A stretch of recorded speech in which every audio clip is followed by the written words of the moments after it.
Hello there, a warm welcome to another edition of TechTrends, your weekly journey into the world of tech, innovation and creativity, all through an African lens. On the program this week, Nigeria's Minister of Communications, Innovation and Digital Economy, Dr. Bosun Tijani, pushes for more tech companies to be listed on the Nigerian Stock Exchange. Also, UNINAC students builds Yarn GPT, an AI text-to-speech model with a Nigerian accent. And then later on the program, I'll be talking to Martin Zamiebe, a digital transformation consultant, on the launch of the Africa AI Council and what Africa needs to do to remain competitive in the global AI space. We'll give you more in just a moment because there's so much to discover in the next 25 minutes of tech. Do stay with us. This is TechTrends, and I'm Olayemi Oshidende.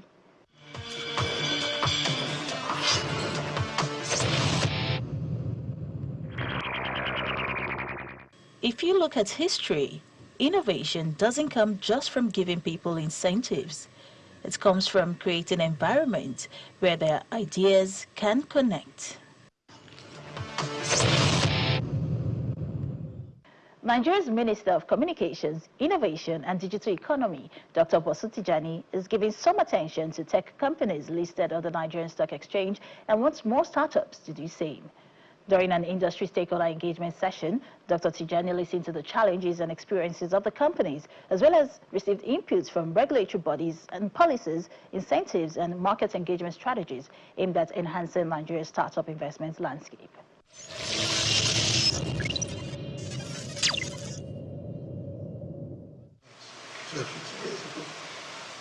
For the first time in decades, Nigeria's listed tech companies are getting the recognition they've long sought. In an industry where startups often take center stage, the spotlight is finally shifting to the firms that have weathered the storm, staying listed on the Nigerian Stock Exchange through the highs and lows of the market. Since 2006, 2007. At an industry stakeholder engagement session, Nigeria's Minister of Communications, Innovation and Digital Economy, Dr. Bosun Tijani, sits down with key players in the ecosystem, tech firms, regulators and investors, listening to their challenges, experiences and aspirations for a more robust digital economy. As we open up our economy for digital technologies, as we see more technologies being used to deepen that economy, we have to ensure that we also keep some of the value locally as well. As we're strengthening that enabling environment, as we're supporting businesses to be able to thrive, we must ensure that we provide opportunity for Nigerian businesses to be able to compete. And one of the areas I personally believe that we can do this is in the way these businesses source capital, but also in the way governance is entrenched in these businesses. And you can already see it in some of the startups that we've seen. We think by being listed, we can strengthen and improve the level of governance in some of these businesses.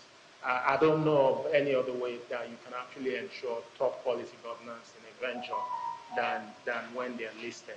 And we've also seen the way they raise funding as well. The bulk of capital into a lot of these businesses are not from our country.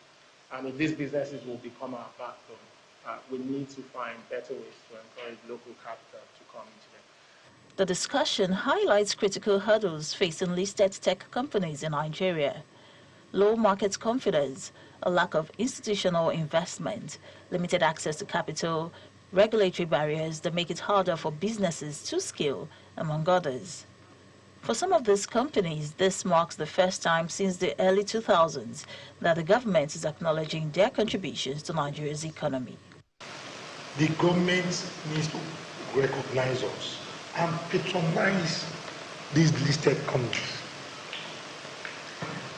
SpaceX will not succeed today. Why not for NASA? Huawei will not be there today. Why not for the Chinese government? And the same thing in Japan, the same thing in South Korea, where is the Nigerian government and the listed entities. You must take some of these companies that must be criteria for you to adopt certain companies. And we believe the stock exchange is about the best place. Once you're able to scale those corporate governance hurdles, and you've been there, it means that there's something unique about these companies. We'd like the government to stand by us. Honorable Minister, one of the takeaways is that when we are going to the market, when we are going out, when we are also going out, stand by us. We're not looking for contracts. I believe we all have what it takes to survive on our own. However, we can't not just be running the way people run under contracts. On the major national projects that are critical to our security and survival, the listed companies have what it takes. So recognition and the PR rate. We need to incentivize income. The pension funds, I don't know how much it is now. I'd be surprised if it's not 30 trillion naira.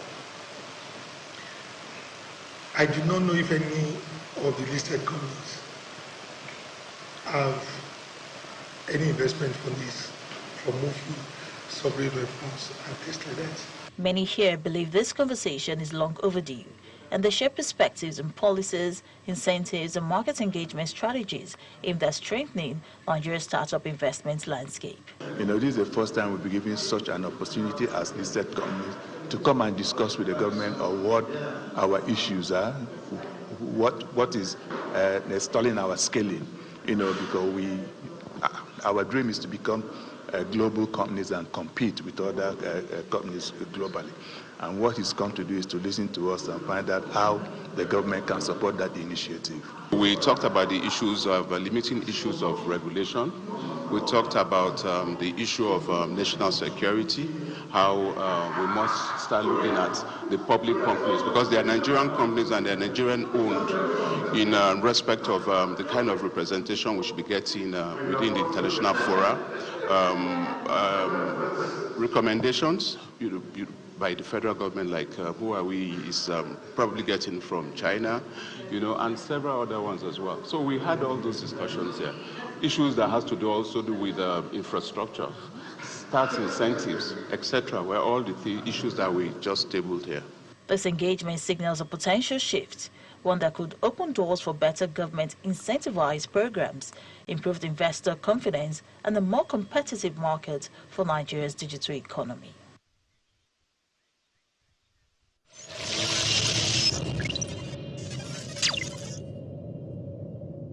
Saeed Aziz, a University of Lagos student, has built an artificial intelligence text-to-speech model with a Nigerian accent named Yuan GPT.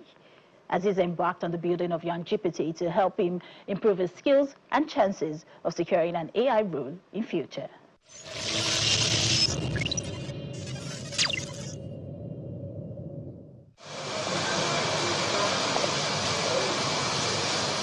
As Saeed Aziz walks into the Madhouse creative space with a friend in the University of Lagos, the quiet atmosphere contrasts with the big ideas that have come to life here.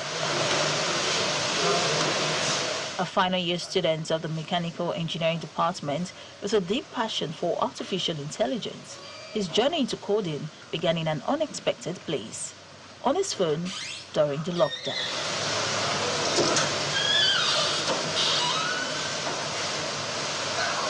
Like many young Nigerians, the pandemic was a period of self-discovery.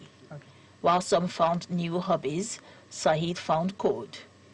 What started as a casual learning quickly became a full-fledged passion, and by 2020, he was programming fully. I started coding Python in 2019. Yes, I can remember attending a Python class in Unilag, organized by DSC Unilag. That was like my first Python class. So in that class, someone mentioned machine learning, and I was studying mechanical engineering. So that machine learning, as like a beginner then, me hearing machine learning and studying mechanical engineering, it sounded like there was a link between them at that point. So I just knew that I wanted to check what machine learning was. Then in 2020, it was COVID period. I was at home doing nothing. The only thing I could do at that point was be with my phone really. So during that time, I learned Python and I started learning machine learning, which many people, like machine learning is like a subset of AI. So that was what I focused on during COVID. And fun fact, I actually started with my phone. It was my phone I had then. So with my phone, I was able to do the basics of machine learning, join machine learning competitions, although there was a limitation with the fact that I was using my phone, but that was how I got into machine learning and AI as a whole. So right from secondary school, I've always wanted to do robotics, really. So in fact, the reason I chose mechanical engineering, because for my research back then, it was one of the subset of robotics. So this is like a field that I'd always known I wanted to do. Fast forward a few years, and Saeed has developed Yarn GPT, a text-to-speech AI model designed to sound unmistakably Nigerian. But what sparked this innovation? For Saeed, the inspiration came from a simple observation that most AI voice models sound robotic or fail to capture Nigerian speech patterns. So, he decided to change that. Yarn GPT is built to feel familiar and natural. níbi tí wọ́n ti ń tẹ ara wọn lásìkò tí wọ́n ń bá nǹkan àwẹ̀ lọ́jọ́ àìkú gẹ́gẹ́ bí àlàyé tí alukoro ọlọ́pàá Bauchi Amegwa fi ṣe ní ilé-iṣẹ́ kan tó wà lójú ọ̀nà. There are many problems that Nigeria has in the AI space, so it was very easy for me to just pick one up and tackle it. So that was how I came about Yarn GPT, right? And Yarn GPT came about the fact that I saw someone build a text-to-speech model, but that text-to-speech model wasn't built for Nigerian support, really. It was built for like general, it was built for like, let me say European English, right? So I just saw that project and I thought of, it would make sense if something like this can be done for like a Nigerian audience, since we don't have much support for that. Yes, so that was what came about Yarn GPT. Yarn GPT takes written text and converts it into speech. But what makes it unique is its deep understanding of Nigerian accents. The base model originally supported only text tokens, so Saeed took things a step further by integrating audio components to make it truly authentic. State's first female House of Assembly Speaker Mojisola Neranda resigned on Monday. So the innovation I added to that model was that I added like some audio tokens to the model, because that model, the base model only had support for like text tokens. So I added audio tokens to the model, and I trained the model to understand those audio tokens that was given to it.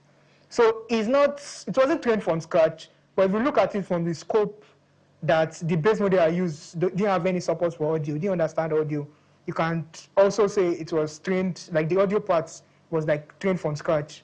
The most popular autoregressive model is ChatGPT. So the way it works, the way autoregressive model works is they predict one thing, they take that one thing they predict, put it back and predict another thing. So the way Yarn GPT works is you give it words and it predicts audio for that word. That's the way it works, really. And what makes it stand out is the fact there are many text-to-speech systems, but they are not too much for Nigerian accent. So that's what makes Yarn GPT stand out. The fact that it's built for a Nigerian accent, built on Nigerian data. Some people have done work around open source data. They've put it, credit to them, they put it online. So I added that. Although those data, I felt they were not enough. So I had to like source from my own data. I spent like days web scraping data for movies. The development process wasn't easy. Saeed started working on the idea in November 2024, and by January the 1st, 2025, Yarn GPT was complete. A 2-month sprint, including 3 weeks of rigorous model training. Python was his primary tool. But the real challenge was in the coding. It was majorly data and computing power. Gathering high-quality Nigerian speech data was no small feat. Saeed got materials from open source platforms and movies, ensuring that the voice output was as close to real-life speech as possible. This Yarn GPT project has actually done a lot. Like, has gone further than my imagination, right? So I've joined a team, like an AI team, a company where they are building bigger AI products. So that's where next for me, because I understand that the fact that I built one thing and it does well doesn't mean like I have 100% experience.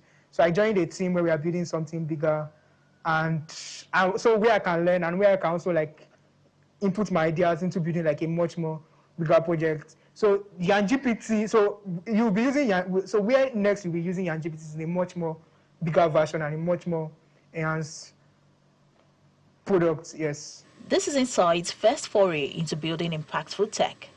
One of his earlier projects was Screenshotter, a Twitter bot designed to automatically take screenshots of tweets.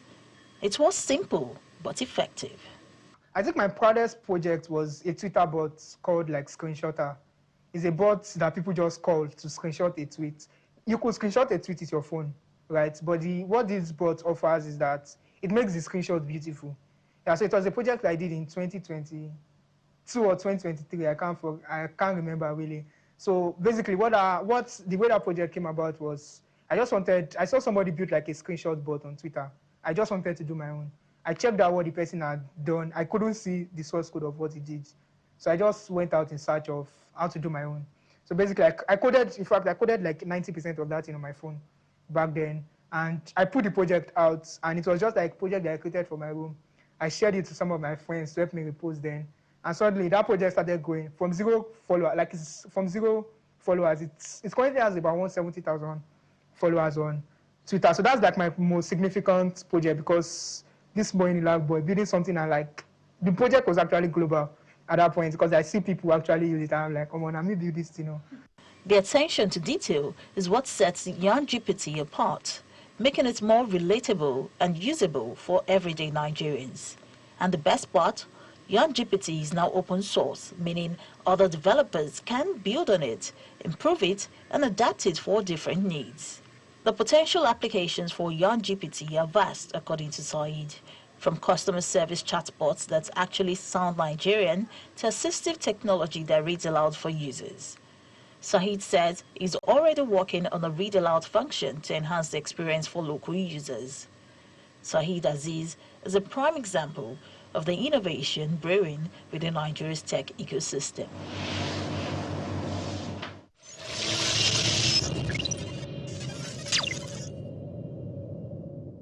Africa's AI revolution is gaining momentum, and with the launch of the Africa AI Council spearheaded by Smart Africa, which is a Pan-African initiative, the continent is taking major steps toward harnessing artificial intelligence for economic and social development. Joining us to discuss what this means for Africa is Martins Amiegbe, a digital transformation consultant, and we'll be looking at the role of policy in shaping innovation and what Africa needs to do to remain competitive in the global AI space.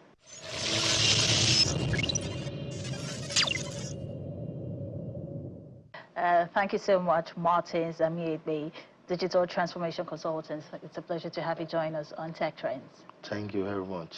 I'm happy to be here as well.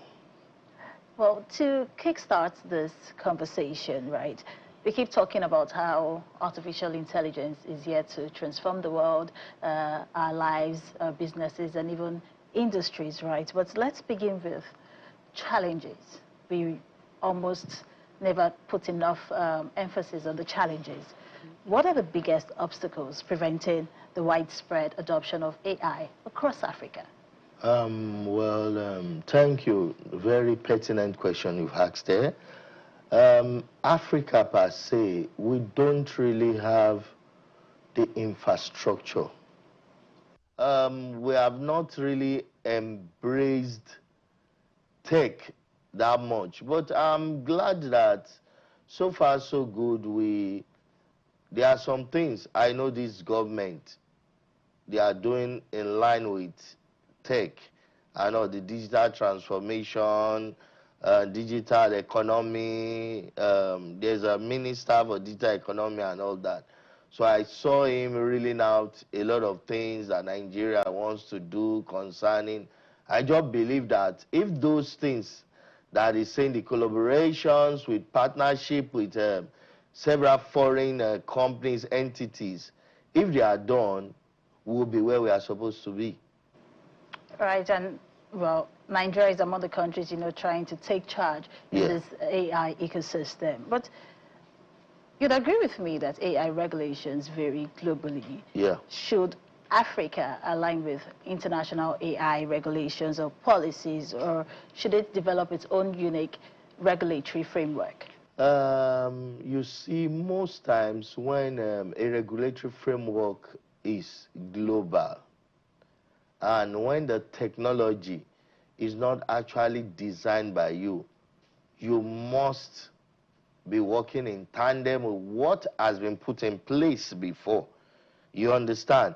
It's not that we cannot have our regulatory frameworks, but what you're talking about is you're talking about like 5% changes that you can have here and there concerning your own environment. There are some things that might vary in your own circumstance, but generally you embrace what is accepted globally. So we don't really need to start forming new policies and all. It's just to be able to work with what is there already, since we are in a global world. Smart Africa is a pan-African initiative launched in 2013 to accelerate sustainable socio-economic development through ICT and digital transformation. Now, this is an alliance that currently, includes 39 countries in Africa, and with the launch of the Africa AI Council to drive AI adoption and innovation across the continent.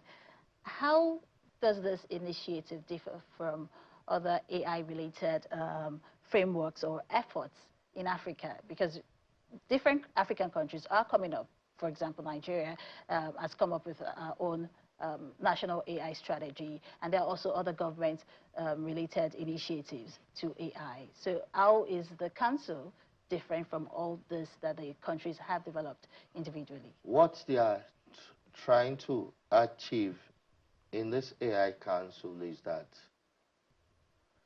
they are bringing a number of countries, agencies, companies together. And like that's what I was talking about. We have some giants in tech that have had monopoly for too long.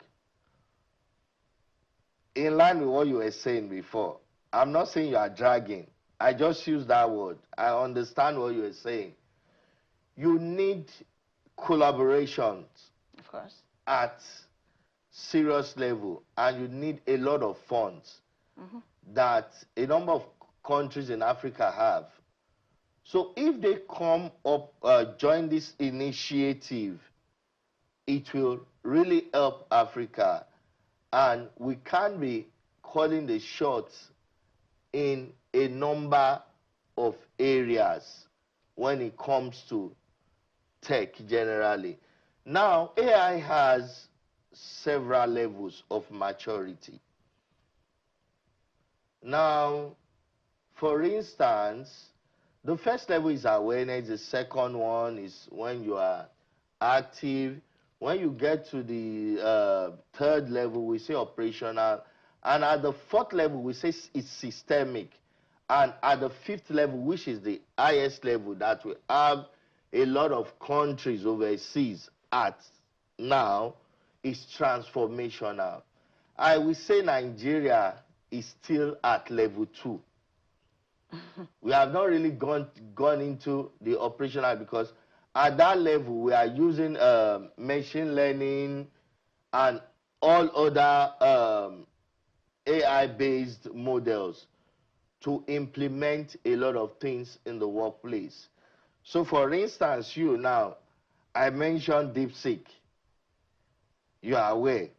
And for instance, you might have started using some generative AI like ChatGPT and all that, okay? Now, the next phase that I'm talking about, the active phase, is when you are using it for a lot of things. When it now becomes operational, it's what has been adapted all over an organization like this. That is AI that is put to use in a lot of things. So Nigeria generally, I will say we are maximum at the active level, the second phase. So what they are trying to achieve now is bring a lot of people together and see how they can build that to make sure we get to the fifth level of AI maturity, which is the transformational level, where we as Nigerians, like you are saying, would have been able to churn out solutions that can be sold to the entire world.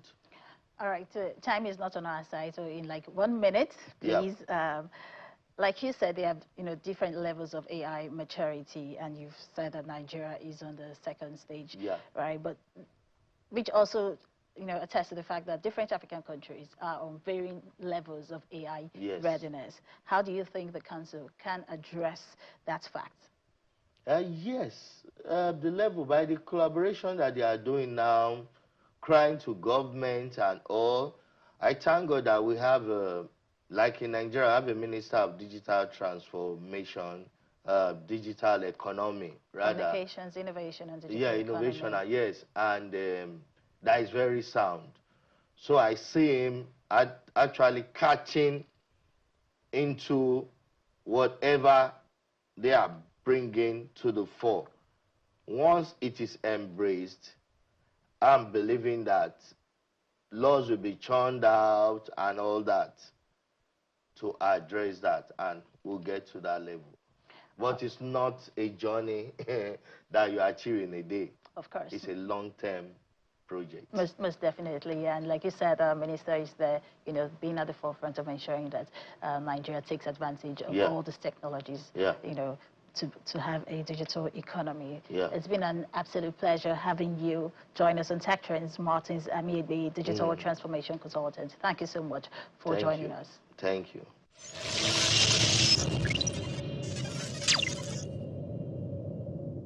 That's a wrap on the show this week. Thank you for watching. Just as always, we will continue to show you how startups, big techs, and of course, inventful thinkers are crafting homegrown solutions using technology in the country. Remember, you can always relive this and past editions of the program on the Channels TV YouTube page. Don't forget to watch, share, and like your favorite episodes.